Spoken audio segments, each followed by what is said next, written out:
আজ বাঙালির জন্য একটা আনন্দের দিন। পহেলা বৈশাখ সবাইকে জানাচ্ছি নববর্ষের শুভেচ্ছা। সকাল সকাল ঘুম থেকে উঠে পান্তা ভাত দিয়ে ইলিশ মাছ খেলাম, কারণ গতকাল ইলিশ মাছ রান্না করেছি, ভাত রান্না করেছি। সকাল ঘুম থেকে উঠে আলু ভর্তা বানিয়েছি। আলু ভর্তা, পান্তা ইলিশ খেয়ে তারপরে আমরা সবাই রেস্ট নিলাম। রেস্ট নেওয়ার পরে সবাই একটু আলাপ আলোচনা করলাম। খাওয়ার সময় আলাপ আলোচনা করার পরে হঠাৎ করে বলল, চলো আজকে অনেক মাছ উঠবে, আমরা মাছ কিনে নিয়ে আসি। বিশেষ করে মেহমান আসবে বাসায়, এই জন্যেই মাছ কেনা। তাই সকাল সকাল খাওয়া দাওয়া শেষ করে, সব কিছু শেষ করে একটু আমরা বের হলাম মাছ কিনতে। ভাবছি কি, মানে কুমিল্লা কয়েকটা বাজারে আছে খুব ভালো, সেই বাজারে যাব।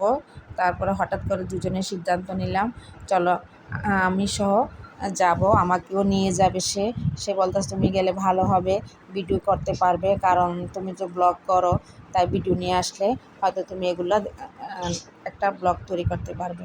তাই এই যে মাছের বাজার চলে গেলাম দুজনে। এত মাছ আজকে উঠেছে, মাছ মাছ দেখতে দেখতে মানে প্রাণটা জুড়ে গেল। কিন্তু বিশাল বড় একটা মাছের বাজার ছিল এখানে, আর এত মানুষ ছিল, মানে মাছ আর মানুষ মনে হয় একাকার হয়ে গেছে। মাছ যেমন তেমনই হোক না কেন, মাছের দাম ছিল প্রচুর, আর সবগুলি মাছ ছিল তরতাজা, বিশাল বড় মাছ। তাই আর কি আর করা, পুরো বাজারটা ঘুরে ফেললাম মাছ কেনার জন্য। মাছ পছন্দ হয়, কিন্তু সমস্যা হলো টাকা। এত দামের মাছ কিনবো কীভাবে? 600 টাকার উপরে সব মাছ, 600 টাকার নিচে কোনো মাছই ছিল না। তরতাজা মাছ, প্রচুর দাম, আর অনেক লোক আসছে মাছ কিনতে আজকে। বিশেষ করে মাছটা কেন কেনা, এই দিনে কিন্তু অনেক বড় বড় মাছ ওঠে বাজারে, তরতাজা মাছগুলো দেখতে খুব ভালো লাগে, আর দেখতে সুন্দর, আসলে অনেক সুন্দর, যা নিজের চোখে না দেখলে বোঝা যাবে না। আর মাছ প্রিয় মানুষ আমার মনে হয় এমন কোনো লোক নেই, সবাই মাছকে খুব ভালোবাসে।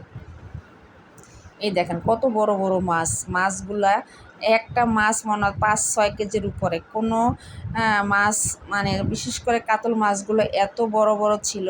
কাতল মাছ কিন্তু দেখতে সুন্দর, খেতে মজা, কিন্তু মাছের মাথাগুলা এত বড়, মাথা কাটলে আর কিন্তু মাছের মানে আর গল্প দেখা যায় না। যাক, এই মাছটা নিয়ে নিলাম, পছন্দ করে দুজনে। মাছটা নিয়ে তারপরে কাটলাম।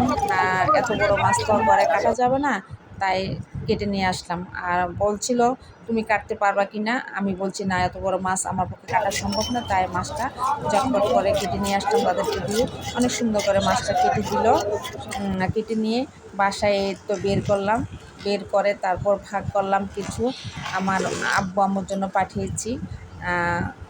ওদেরকে দেওয়ার পরে আমরা নিজে কিছু রাখার পরে এগুলো এখন ভাগ করলাম, ধোয়ার পরে ফ্রিজে কিছু করবো, বাকিটা রান্না করব। দুপুরের রোদ যেমন আর কি আর তেজি, করা, তেমনি তার আজকে মাঝে লুকিয়ে থাকে এই এক কাজ ধরনের ছিল নীরব সকাল থেকে সৌন্দর্য, পর্যন্ত। সবাই যা ভালো আমাদের থাকবেন, আল্লাহ শেখায় হাফেজ। আলো যত